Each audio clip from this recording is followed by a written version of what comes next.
सुप्रभात प्यारे बच्चों। कल के वीडियो में हमने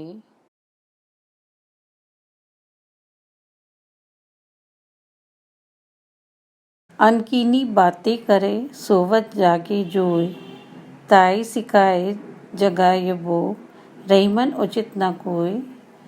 शब्दार्थ: अनकीनी, बिना कही हुई, बिना मतलब की, निरर्थक बातें, सोवत जागे, सोते जागते हुए, सिखाए सिखाना, जगाए वो, सोते से उठाना, जगाने को प्रेरित करना, जोई, देखता है। रहीमदास जी कहते हैं कि सोते जागते हुए जो लोग निरर्थक बेकार की बातें, फालतू बातें करते हैं, उन्हें समझाना उचित नहीं है, क्योंकि ऐसे व्यक्ति को किसी भी प्रकार से नहीं समझाया जा सकता है। नींद में सोया हुआ व्यक्ति को आसानी से जगाया जा सकता है, पर जो व्यक्ति जागकर सोया हुआ है उसे जगाना कठिन होता है। श्रेष्ठ ज्ञान दुष्ट प्रकृति के व्यक्तियों को देना उचित नहीं है। इसलिए कहा कि जो निरर्थक और बेकार की बातें करते हैं उन्हें समझाया नहीं जा सकता।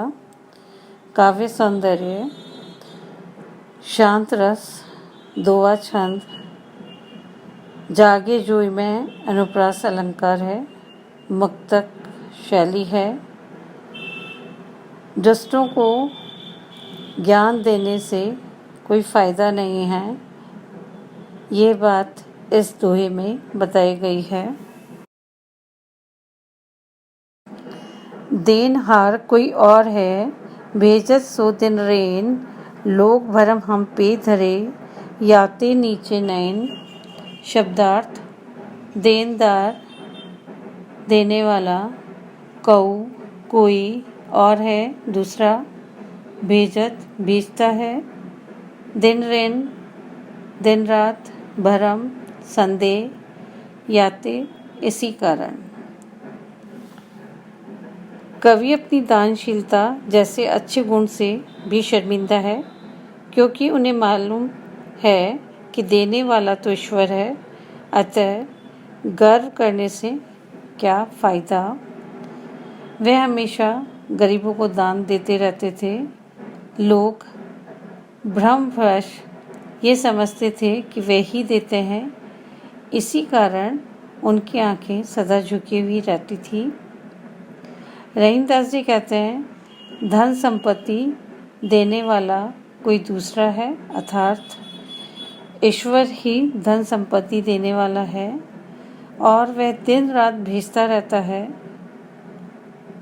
रहीम उस धन संपत्ति को गरीबों में दान दे देते हैं और जो दान लेते हैं वो लोग सोचते हैं कि ये रहीमदास जी दान कर रहे हैं और हमें दे रहे हैं, हमें इनका उपकार मानना चाहिए। ये सारी बातें सुनकर उनके नेत्र सदा झुके रहते हैं।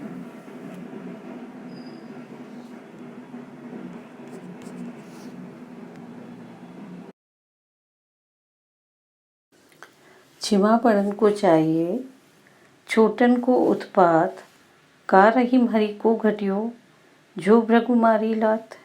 क्षमा करना, बड़े लोगों, छोटन, छोटे, उत्पात, उपद्रव, घटियो, कम हो गया, हरि, भगवान, भृगु, एक गोत्र प्रवर्तक ऋषि जो ब्रह्मा के पुत्र माने जाते हैं। यहाँ रहीमदास जी कहते हैं, बड़े लोगों को छोटे के उपद्रव, उनके उत्पात को क्षमा कर देना चाहिए, इसमें ही उनका बड़प्पन है। बड़े लोगों के व्यक्तित्व की शोभा उनकी क्षमा करने की प्रवृत्ति से ही होती है। बड़े लोगों को छोटों के उपद्रव को क्षमा कर देना चाहिए और क्षमा करने वाले ही बड़े बनते हैं। ऋषि भृगु ने भगवान विष्णु की सहिष्णुता की परीक्षा लेने के लिए उनके वृक्ष स्थल पर जोर से लात मारी, मगर क्षमावान भगवान ने नम्रतापूर्वक उनसे ही पूछा, अरे आपके पैर में चोट तो नहीं लगी? क्योंकि मेरा वृक्ष स्थल कठोर है और आपके चरण बहुत कोमल है। भृगु महाराज ने क्रोध करके स्वयं को छोटा प्रमाणित कर दिया, जबकि विष्णु भगवान क्षमा कर गए और भी बड़े हो गए। बच्चों, पौराणिक कथा के अनुसार त्रिदेवों ब्रह्मा, विष्णु, महेश में से कौन देव सर्वश्रेष्ठ है, इसका आकलन करने का दायित्व महर्षि भृगु पर डाला गया था और उन्होंने अपने ढंग से किया। सर्वप्रथम उन्होंने सृष्टि के रचयिता ब्रह्मा जी के पास जाकर उन्हें भला बुरा कहा और उनके कोप से बचने के लिए वह शिव जी के यहाँ गए और उन्हें भी बहुत खरी खोटी सुना डाली। शिव के त्रिशूल से बचने के लिए वे भागकर विष्णु के यहाँ गए और उन्हें शेष शैया पर लेटे देखकर उनके वृक्ष स्थल पर लात मार दी। विष्णु ने जाकर उनका पैर पकड़ लिया और अपनी वृक्ष स्थल से भृगु के पैर में चोट पहुंची। इसके लिए वे भृगु से क्षमा मांगते हैं।